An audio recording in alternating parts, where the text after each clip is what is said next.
에스라서도 이제 마지막에 들어왔습니다. 고레스 칙령에 의한 1차 귀환도 끝이 나고 2차 귀환의 이야기도 이제 금방 끝이 나고 있습니다. 여러분 그거 아십니까? 1차 귀환 때에 그 당시에 다니엘이 살아 있었습니다. 왜냐하면 고레스 칙령 3년째까지 다니엘이 살아 있었기 때문에 살아 있었어요. 그러니까 이 고레스가 하나님으로부터 그 어떤 명령을 받았지 않습니까? 고레스 이 왕은 다니엘이라는 존재를 모를 수가 없습니다. 당연히 알았습니다. 또 총리였고, 전임 총리, 그때쯤 되면 총리는 그만뒀겠죠, 당연히. 총리였고, 그 유명한 다리오 왕 때의 그 사자굴 사건도 있지 않습니까? 모를 리가 없습니다. 그래서 고레스가 왕이 하나님의 말씀을 듣고 그 칙령을 내릴 때에 분명합니다. 다니엘에게 조언을 얻었을 겁니다. 하나님께서 성전을 건축하라고 하셨는데 이 일을 난 해본 적이 없습니다. 이게 무슨 말입니까? 어떻게 하면 좋습니까? 뭘 가져가야 됩니까? 분명합니다. 다니엘에게요, 고레스 왕은 신앙의 조언을 분명히 받았을 것입니다. 그래서 이 1차 귀환은요, 정말로 은혜 중에 잘 마쳤지 않습니까? 그러다가 이제 이 2차도 이제 끝부분에 온 것입니다. 에스라 자신에게는요, 그렇습니다. 2차 귀환하여 그들의 삶에 대하여서 얼마나 많은 것을 기록하고 싶었겠습니까? 이 에스라서에서 1차 귀환은 그것입니다. 초점이 건축과 귀환한 것에 대하여서 많이 적어놨지 않습니까? 이 2차 이 에스라의 초점은요, 신앙생활이지 않습니까? 그러니까 우리가 여기서 왔으니까 신앙생활에 대하여서 많은 것을 기록하고 싶었을 것입니다. 그런데 가장 많이 분량을 차지하는 내용이 뭐냐 하면은 회개의 사건이라는 것입니다. 무엇을 뜻하는 겁니까? 우리 하나님, 성경 저자가 누구십니까? 하나님이시지 않습니까? 하나님께서 원하시는 것은 회개라는 것을 알려주는 것입니다. 1절에 보면은 이렇게 적혀 있습니다.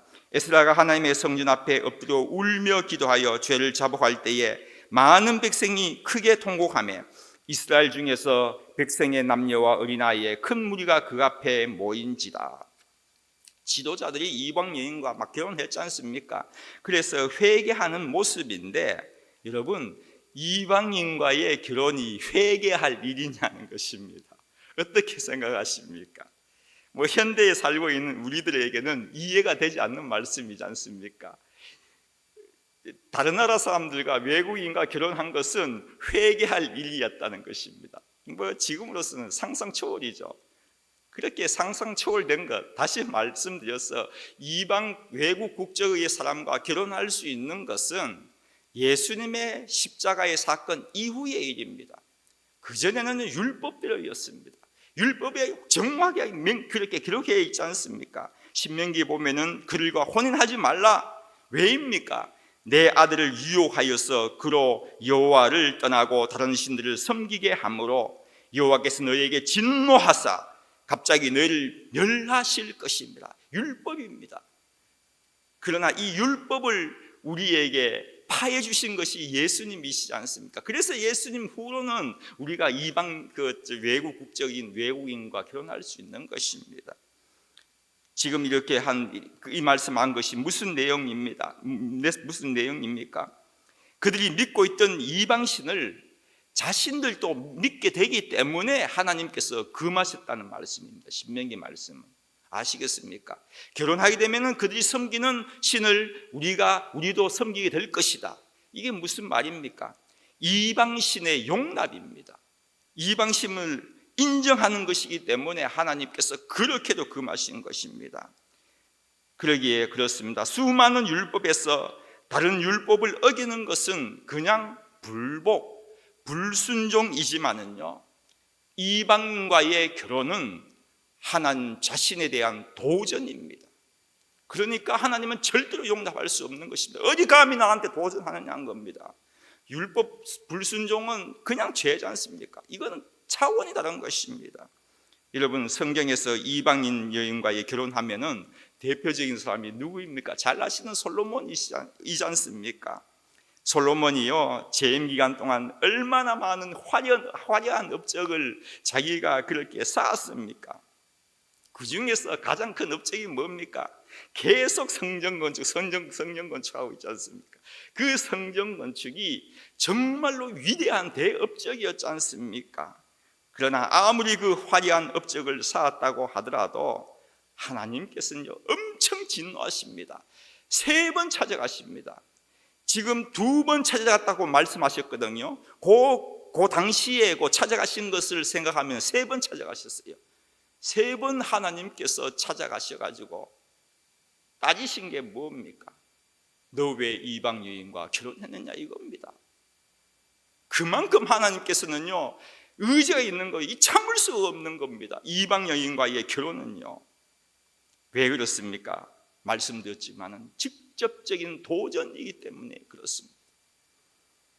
이것을 에스라도 지적을 하고 있는 것입니다.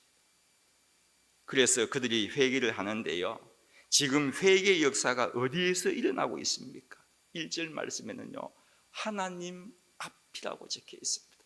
저는 이 말씀이 너무 좋습니다. 하나님의 앞.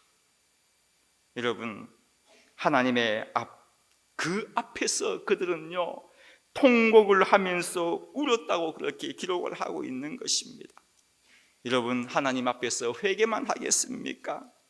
하나님 앞에는요 내 생활이 너무 힘들어서 어려워서 캄캄할 때에 너무 슬퍼가지고 원통해서 참을 수 없을 때에도 그 어떠한 우리의 문제를 가지고 나와서도 기도할 수 있는 곳이 하나님 앞입니다. 여러분, 내가 울 수 있는 것도 다름 아닌 하나님의 앞이라는 말씀입니다. 기도는 응답받지 않습니까? 그러기에 하나님의 앞이라는 것은 모든 문제가 해결되는 장소입니다. 어떻게 모든 문제가 해결이 됩니까? 그 앞에 하나님이 계시기 때문입니다. 그렇지 않습니까? 하나님 앞, 내가 가는 그곳에는 하나님이 계시지 않습니까? 그렇기 때문에 해결되는 것입니다. 여러분, 수많은 문제를 어디로 가져가야 하겠습니까? 다른 곳이 아닙니다. 하나님이 계신 그 앞입니다. 다윗의 아들 예수여 나를 불쌍히 여기소서 하면서 그렇게 고래고래가 아니죠, 크게 고함을 질렀던 그 소경이 어떻게 눈을 뜨게 되었습니까? 그 앞에는 주님이 계셨기 때문이지 않습니까? 여러분, 가늠하다 잡혀온 그 여인 얼마나 불쌍합니까? 생명이 정말 풍전등화의 그 위치였습니다. 죽을 수밖에 없지 않습니까? 죽기 직전에 그가 살아난 것이요, 구원을 얻는 것도 바로 그 앞에 주님이 계셨기 때문입니다. 여러분, 주님 날 살려주십시오 하면서 그 풍랑 때문에 물에 빠졌던 그 베드로 얼마나 힘 다해가지고 예수님을 불렀겠습니까? 그가 살아난 것은 그렇게 크게 고함을 질렀기 때문에 살아난 것이 아니지 않습니까? 소경이 눈 뜬 것은 그렇게 크게 소리를 쳤기 때문에 구원을 받은 것이, 눈을 뜬 것이 아니지 않습니까? 베드로도 마찬가지입니다. 그 앞에 주님이 계셨기 때문에 구원을 받은 것이지 않습니까? 여러분, 하나님 앞은 모든 것이 해결되는 장소입니다. 그러면 어디가 하나님의 앞입니까? 어디가 하나님 앞이십니까? 내가 기도하는 그 자리가 그 어느 곳이든 그곳은 하나님 앞입니다. 왜입니까? 어떠한 곳이든 그곳에서 하나님은 들으시고 그곳에서 하나님께서 응답하시기 때문입니다. 성도 여러분, 내가 기도하는 그 어느 장소도 하나님의 앞이기 때문에, 그 앞에 주님이 계시기 때문에 우리의 모든 기도는 응답을 분명히 받는 것입니다.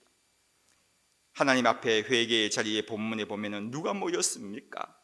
특이한 것이 하나가 있습니다. 큰 무리가 모였는데 그 큰 무리에 아이들이 모였다고 기록을 하고 있습니다. 여러분, 이것이 저희들에게 알려주는 것이 무엇이겠습니까?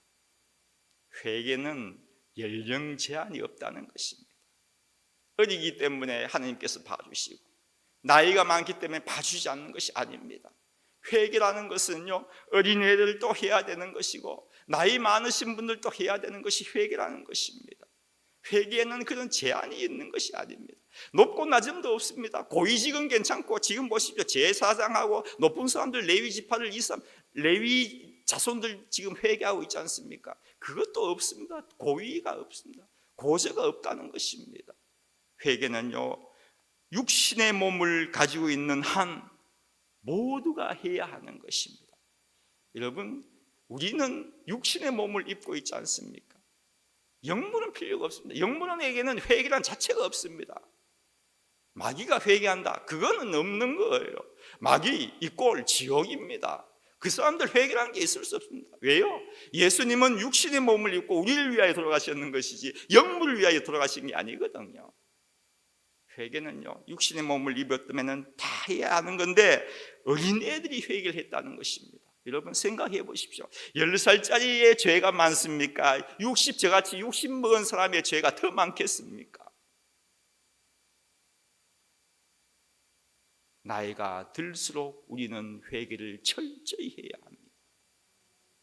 회개는요, 나의 이 더러운 몸이 벗겨지는 것이지 않습니까? 거룩하게 되는 것이지 않습니까? 어떤 의미에서는 회개는요, 부끄러운 것이 아닙니다. 회개는 하나님의 축복입니다. 2절 보면은요, 하나님의 계심은 그렇습니다. 하나님의 계심은 우리의 최대의 기쁨이지만 우리의 회개는요, 하나님께 최대의 기쁨을 잊어서는 안 되는 것입니다. 2절 보면 우리가 우리 하나님께 범죄하여 이 땅 이방 여자를 맞이하여 아내로 삼았으나 이스라엘에게 아직도 소망이 있다고 그렇게 기록을 하고 있습니다. 아직도 소망이 있습니다. 얼마나 좋은 말씀입니까? 여러분, 그들이 죄를 지었어도 소망이 있다는 것입니다. 어떤 소망입니까? 3절을 보면은요, 곧, 그러니까 소망의 정리를 이렇게 내리고 있는 겁니다. 내 주의 교훈을 따르며 우리 하나님의 명령을 떨며 준행하는 자의 가르침을 따라 하나님과 언약을 세우고 율법대로 행할 것이라. 그들은 이렇게 맹세를 한 것입니다. 소망의 정의가 무엇입니까? 여기 보면요, 행함으로 소망을 가진다고 했습니다. 무엇을 행한 것입니까? 말씀을 행함으로 소망을 가진다고 적혀 있습니다. 말씀 때문에 소망을 가질 수 있다는 것입니다. 그러니 소망이란 것은 주체가 말씀입니다. 말씀이 없으면 소망도 없다는 것입니다. 그렇기 때문에 우리의 소망은 말씀이라는 그 말을 지금 알려주고 있는 것입니다. 여러분, 세상 사람들에게는 소망이란 것은 소원하는 것, 즉 좋은 일이 일어나기를 바라는 것으로 이해를 하고 있습니다. 그러나 그것도 물론 소망이겠지요. 성경에서 소망이라는 것은 나에게 좋은 일만 일어나는 것만이 소망이 아닙니다. 그것도 소망입니다. 그렇지만 그것만이 소망이 아닙니다. 말씀 그 자체가 소망이라고 가르쳐 주고 있는 것입니다. 그 유명한 말씀, 요한복음 1장 1절 말씀, 태초에 말씀이 계시니라. 이 말씀이 하나님과 함께 계셨으니 이 말씀은 곧 하나님이시라. 말씀은 주님이시지 않습니까? 그렇기 때문에 우리의 소망은 예수 그리스도이십니다. 올해도 어김없이 우리의 소망 되신 주님을 축하하는 크리스마스가 다가왔습니다. 여러분, 조금 전에도 말씀드렸지만은 이 크리스마스가 찾아오면은 참 고민거리가 되지 않습니까? 고민이 있지 않습니까? 애들한테 어떤 선물을 줄까? 참 고민입니다. 여러분, 우리의 자녀들에게는 그렇게 우리가 크리스마스가 되면은 고민을 하는데, 예수님의 탄생을 축하하기 위하여서 예수님께 어떠한 선물을 드려야 할지에 대하여서 고민하신 적이 있습니까? 여러분, 이거 잘못된 것 아닙니까? 내 자녀에게는 뭘 사줄까? 어떤 장난감을 사줄까? 그렇게 고민하면서 정작 주인공 되신 이 크리스마스 때에 예수님께 하나님 아버지, 나는 어떤 선물을 드려야 합니까? 라고 고민해 보신 적이 있으시냐고요? 있으십니까? 동방 박사들은요, 황금과 유황과 몰약을 바쳤습니다.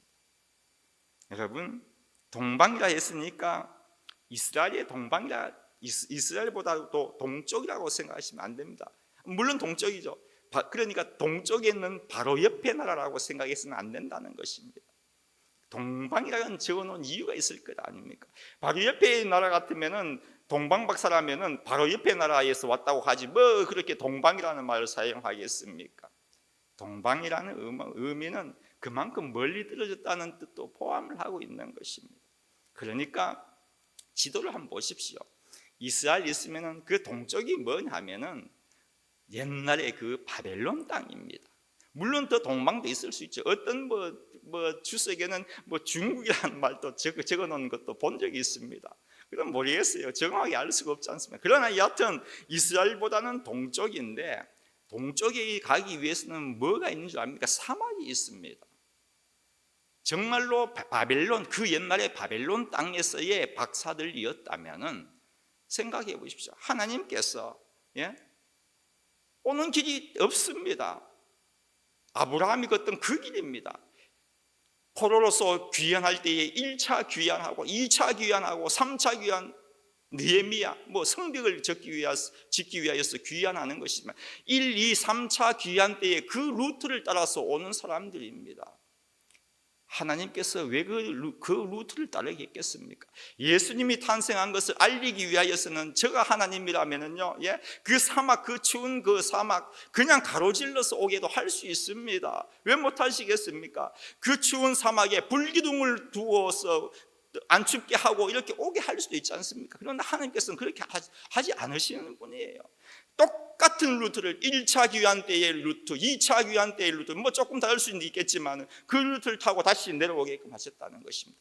엄청난 시간을 두게 하셨다는 것입니다. 왜 그렇게 하셨을 것 같습니까?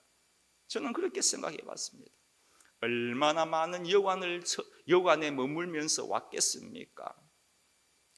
이 동방박사라는 건요, 좀 높은, 어떤 거에는 왕이라고 표현한 주석도 있거든요. 그런 사람들 올 때는 혼자 오는 게 아닙니다. 얼마나 많은 사람들 데리고 오겠습니까? 시중도 드려야 되는데 여관에 머물면서 어떡하겠습니까? 어떤 일이 일어나겠습니까? 당신들 어디 가십니까? 이런 대화가 있지 않겠습니까? 무엇 때문에 어디를 가십니까? 그 사람들 그랬을 거예요. 큰 별을 봤다. 너무나도 빛난 별을 봤다. 이것은 위대한 사람의 탄생이다. 여러분 무슨 말입니까? 하나님께서 일부러 이렇게 긴 길을 1500에서 2000대 그 긴 여정을 하도록 하신 이유는 그 사람들 통하여서 예수님의 소망을 두기 위하였다는 것입니다. 빨리 올 수 있어요. 그러나 예수님의 탄생, 누군지는 모르지만 위대한 사람의 탄생이다. 그들 한 명 한 명에게도 그 소망을 주기 위하여서 그 시간을 보냈다는 것입니다.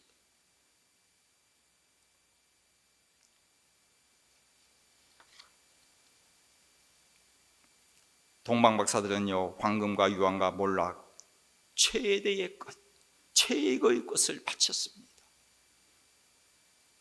주님과 하등 상관없는 그들이 예물을 바쳤다면 날 위하여 들어가신 그 주님께 여러분은 어떠한 선물을 바치시기를 원하십니까? 저는 확신합니다. 예수님은요, 황금 내놓으라 하지 않습니다. 이방신이나 하는, 이단이나 하는 짓거리죠. 황금 내놓으라. 이 세상이 주님의 것인데 주님께서 뭘 그것을 원하시겠습니까?